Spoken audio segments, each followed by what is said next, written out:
Untuk poin nomor 1, menggunakan hak pilih secara bertanggung jawab memilih yes golput no. Untuk MUI sendiri kan sudah mengeluarkan fatwa tentang golput itu haram, Pak. Mungkin ada dari keyakinan lain seperti apa nih, Pak, pandangan golput di agama keyakinan lainnya.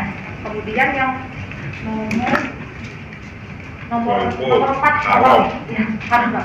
Yang nomor 4 yang ini, Pak, jangan memilih mereka yang bertentangan dengan dan atau melanggar prinsip luber dan jurdil. Mungkin ini mengarah ke salah satu paslon, bisa diceritain, bisa dilanjut, Pak, atau gimana. Nah, terus yang terakhir, Pak, ini baru-baru aja DKPP memberikan vonis kepada Ketua KPU, Pak, Hasyim Asyari. Tanggapannya seperti apa, Pak, dari Pak, Dewan Kehormatan Penyelenggara Pemilu menyatakan KPU telah melanggar kode etik pedoman penyelenggara pemilu terkait dengan paslon Cawapres Gibran, ya, Pak, ya. Terima kasih, tanggapannya aja. Terima kasih, Pak. Ya, saya kira itu dulu ya, Haji. Ini yang terakhir ya. Nanti berikutnya baru masing-masing. Enggak, sudah, ini ronde kedua selesai. Maka dikasih 3 orang. Selamat sore. Ya. Saya Ridho dari Relation Sambara. Ini kan aparat keamanan terutama TNI Polri ya, kan cenderung ke pihak paslon tertentu, ya kan? Nah, ini kalau terjadi chaos nanti bagaimana? Forum Peduli Indonesia Damai. Ya, cukup. Oke, terima kasih. Tuh, sebelah sana, satu lagi.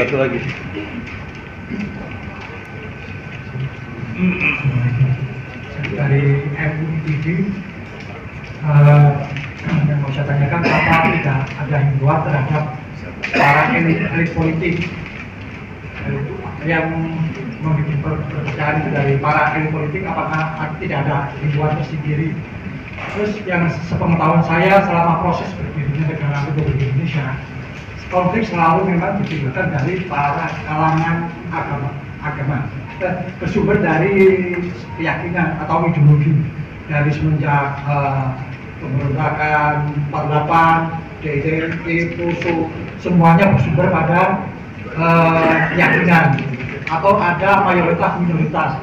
Nah, yang saya khawatirkan adalah negara ini yang juga bermacam-macam suku, agama, sudah terbangun persatuan dan terpecah oleh gara-gara agama gitu. Yang kedua, atau ada ini koleksi diri dari para tokoh-tokoh agama ini bagaimana membawa umatnya menjadi masyarakat yang cinta terhadap persatuan, damai, dan pluralisme. Bagaimana tanggapannya? Yes. Cukup. Yo. Baik, ya.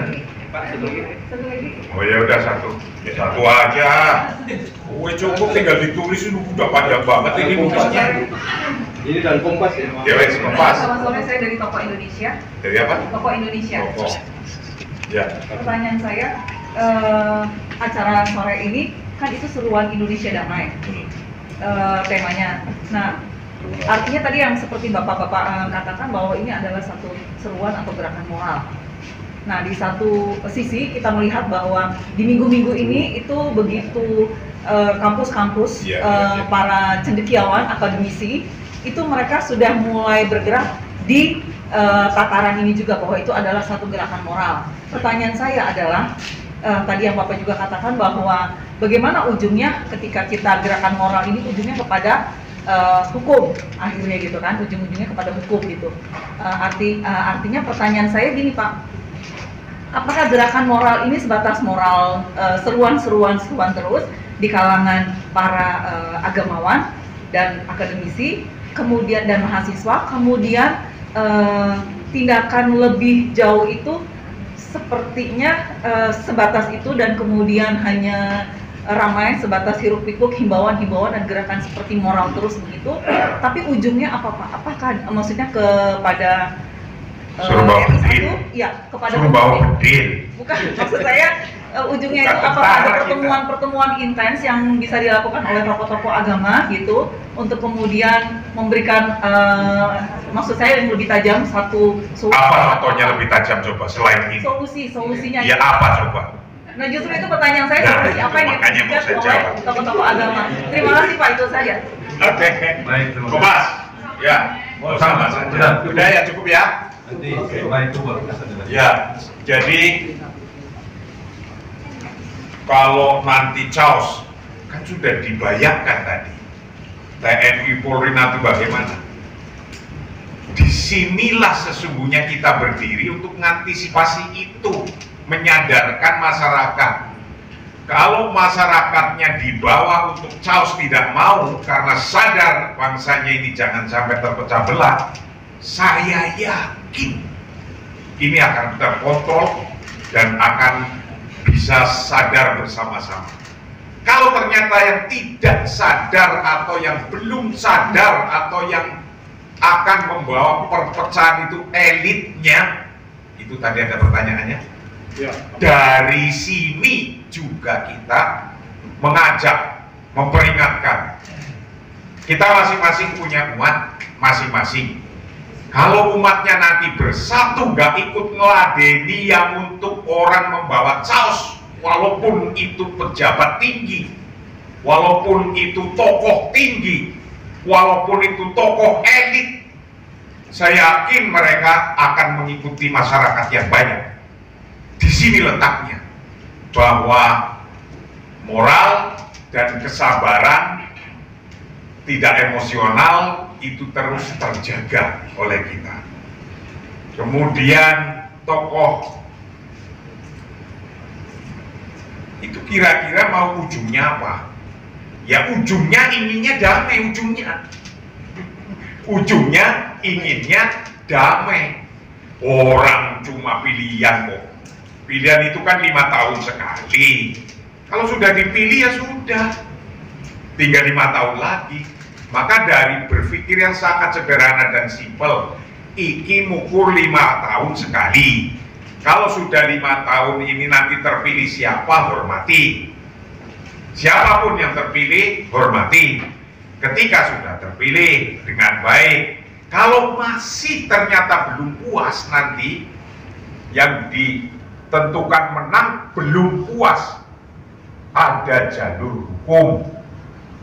Maka kita menyerahkan ke hukum, maka masyarakat diminta untuk memonitor dan untuk menjaga, untuk terus-menerus mengawasi perjalanan pemilu ini, dan jika ada hukum sampai perjalanan hukum pun masyarakat harus ikut mengawasi. Yang lain akan melengkapi, silakan. Terima kasih Pak Kiai. Tadi pertanyaan tentang golput. Ya, dari perspektif gereja, ikut memilih itu bukan hanya soal kewajiban konstitusional, tetapi juga panggilan iman untuk memilih yang terbaik dari antara bangsa. Dan itu juga Keluaran 18 ayat 21 menyebutkan, pilihlah dari antara bangsa itu cakap, takut akan Tuhan, yang dapat dipercaya, dan benci kepada pengejaran suap. Jadi ini juga sebuah panggilan iman. Dalam arti itu sebetulnya golput menjadi tidak pilihan iman. Dan apa yang ditanyakan tadi nomor 4, yang melanggar prinsip luber itu berlaku kepada semua paslon. Jadi kita tidak tendensius terhadap paslon tertentu dalam rumusan. Terkait dengan, ya mungkin nanti yang lain juga bisa jawab, terkait dengan putusan DKPP terhadap KPU itu punya mekanismenya sendiri. Tapi kan kita sudah tahu bersama bahwa termasuk MK juga ada keputusan yang pelanggaran etik, dan itu sudah final. Semua kita harus terima bahwa ada persoalan etis yang kita hadapi. Ya ini harus kita tanggung bersama sebagai bangsa Indonesia di masa depan. Saya kira itu untuk sementara dari teman-teman lain.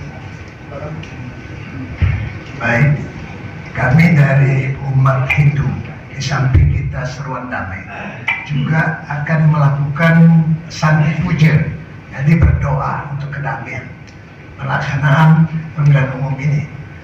Samping upaya kita selaku tokoh agama, tentu kita berdoa menyerahkan diri kepada Yang Maha Kuasa, Indonesia yang dewasa. Semoga atas doa kita kepada Tuhan Maha Kuasa, Indonesia tetap damai. Dan selalu kita ingatkan, kita selalu menyanyikan lagu Indonesia Raya. Ada 3 stansa. Stansa pertama, mari kita berseru Indonesia tetap bersatu. Stansa kedua, Mari kita berdoa Indonesia bahagia. Stansa ketiga, mari kita berjanji Indonesia tetap abadi. Terima kasih. Mari, lanjut. Ya, silakan Pak Budi. Ya, Pak Budi. tadi ada pertanyaannya soal haram dalam agama lain. Ajaran Konghucu 5.000 tahun yang lalu sudah mengatakan Tuhan mendengar seperti rakyat mendengar. Tuhan melihat seperti rakyat melihat. Maka kepada setiap umat, setiap warga wajib untuk mengeluarkan suaranya yang bebas, merdeka, tidak mengabaikan semua bisikan, rayuan, dan tekanan, tapi benar-benar harus keluar dari hati nurani. Karena suara hati nurani lah itu yang sama dengan suara Tuhan. Bagaimana harus memilih pemimpin? Ada kriterianya. Ini berlaku umum ya. Tadi beberapa sudah disampaikan oleh Pendeta Kultom. Yang pertama ke atas, takut dan taat akan Tuhan. Takut kalau berbuat yang menyimpang dari garis kebenaran, taat untuk menjalankan apa yang baik. Ke bawah, dia harus mencintai tanah air dan bangsanya seperti orang tua mencintai anaknya. Tidak ada transaksi. Ke belakang, seorang pemimpin itu harus mempunyai pemahaman sejarah, budaya, adat istiadat, sehingga tidak akan terjebak pada kesalahan-kesalahan besar yang akan dilakukan atau yang pernah dilakukan sebelumnya. Mereka bisa belajar dari masa lalu. Ke kiri, kita hidup di dalam zaman yang selalu bergolak, berkembang, berubah. Pemimpin itu harus meneladani, memberi teladan agar seluruh rakyat itu mau belajar setiap saat, setiap hari, karena yang dihadapi selalu baru. Jika kita tidak mau mengikuti, kita akan ketinggalan. Ke kanan, pemimpin itu bukan hanya pandai merangkul, berbicara, berdialog, berkomunikasi dengan masyarakatnya dalam segala strata, tapi juga mampu bergaul keluar secara internasional sehingga bangsa ini bisa terangkat martabatnya. Dan ke depan, pemimpin itu harus mempunyai kecekatan, kesigapan, karena dunia itu selalu berubah. Sementara yang di tengah, pemimpin itu harus kelas asih, harus jujur, adil, harus punya kearifan, kebijaksanaan, dan punya keberanian. Nah, ini yang harus menjadi pedoman kita semua.